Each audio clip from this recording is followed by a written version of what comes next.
ሌላው ደግሞ እንዴት ለኦንላይን ፈተና ራሳችሁን ማዘጋጀት አለባችሁ የሚለው ነገር ነው። ከኦንላይን ተፈታኞች በ90% የተሻለ ለመዘጋጀት እነዚህ ነገሮች ማድረግ ይኖርባቸዋል።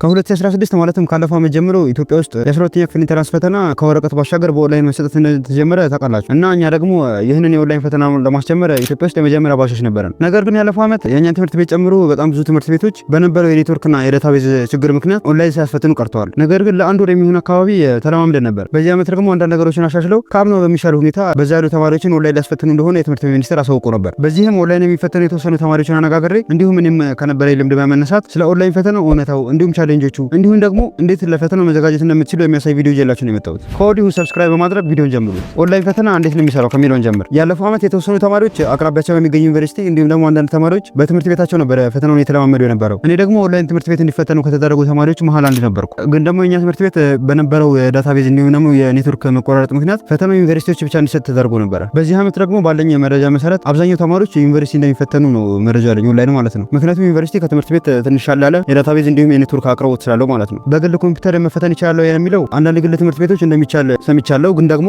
በቂ ኮምፒውተር ስላለ ያን ያክል አስፈላጊ አይመስለኝም። ቀጣይ ደግሞ ስለ ኦንላይን ፈተና ጥቅሞችና ጉዳቶችን እናወራለን። አንደኛ ስክሪናችሁ ላይ ስንት ሰዓት እንደቀራችሁ ማየት ትችላላችሁ። ይሄ ደግሞ ሰዓታችሁን በአግባቡ እንድትጠቀሙ፣ ስንት ሰዓት ቀርቶኛል እያላችሁ እንዳትጨናነቁ፣ ፈተናችሁ ላይ ትኩረት ማድረግ ሲኖርባችሁ ስለቀራችሁ ሰዓት እንዳታስቡ፣ እንዲሁም ደግሞ ፈተናችሁን 10 ስንት ደቂቃ ቀረኝ፣ ስንት ሰዓት ቀረኝ እያላችሁ እንዳትጠይቁት ያደርጋችኋል። ሁለተኛ ጥቅሙ ደግሞ ትኩረታችሁን የሚሰርቅ ነገር አይኖርም። ምን ማለት መሰላችሁ?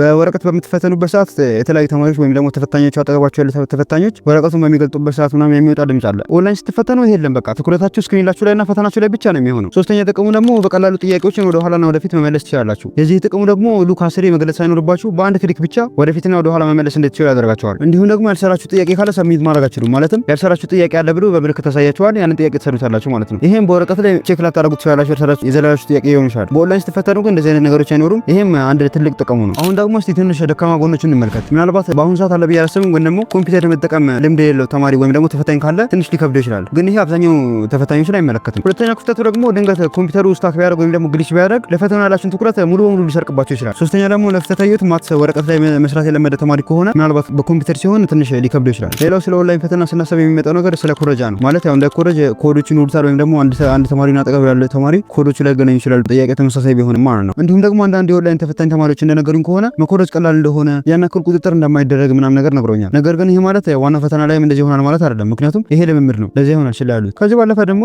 የእናንተ ያልሆነ ነገር ሰርታችሁ ብታልፉም ያን ያክል ጥቅም አለው ብዬ አላስብም እንደራሴ። ይሄ ብቻ አይደለም፣ ብትያዙ የለፋችሁት ልፋት አስቡት። የ12 ዓመት ልፋታችሁ፣ የቤተሰባችሁ ድካም፣ ሁሉም ነገር በቃ ኪሳራ ነው የሚሆነው። ስለዚህ እኔ እንደ ወንድም የሚመክራችሁ ያነበባችሁትን በትኩረት ሰርታችሁ የሰራችሁትን ሞክራችሁ መውጣት ነው በቃ። ሌላው ኦንላይን ፈተናን ከወረቀት ፈተናው በተለየ ምን ከባድ ያደርገዋል? ይሄ ብዙዎቻችሁ ጥያቄ ነው ብዬ አስባለሁ። ይሄንን ቪዲዮ በምቀርጽበት ሰዓት ተማሪዎች ኦንላይን ፈተና የተለማመዱ ነው እና አንዳንድ ተፈታኞች እንደነገሩኝ ከሆነና እኛም አምና የተለማመድነው በአንድ ሰብጀክት ብቻ ነበረ። ይሄ ደግሞ በጣም ትልቅ ክፍተት ነው እና በአንድ ፈተና ብቻ የምትለማመዱ ከሆነ የቱ ፈተና በኦንላይን መስራት ከባድ ሊሆን እንደሚችል ልታውቁት አትችሉም። ማትስ ነው፣ ፊዚክስ ነው፣ ሂስትሪ ነው፣ ኬሚስትሪ ነው የሚለው ነገር ልታውቁት አትችሉም። እና አንድ ተፈታኝ እንደነገረኝ ከሆነ እኔም የምገምተው ማትስ ፈተና ነው። ማለትም ካልኩሌሽኖችና ፎርሙላዎችን ወረቀት ላይ መስራት የለመደ ተማሪ በስክሪን ሆኖ ወረቀት ላይ የሰራው ምናምን ሲል ትንሽ ሊያደናግረውና ግራ ሊያጋባው ይችላል። እና ማትስ ሰብጀክት ነው እንጂ ትንሽ ሊከብዳችሁ ይችላል ብዬ ማሰበው ሌሎች ሰብጀክቶች ያን ያክል ልዩነት ያላቸው እንደውም ቀላል ብለው ነው እንጂ የመጡት ያን ያክል ከባድ ይሆናሉ ብዬ አላስብም። ሌላው ደግሞ እንዴት ለኦንላይን ፈተና ራሳችሁ ማዘጋጀት አለባችሁ የሚለው ነገር ነው።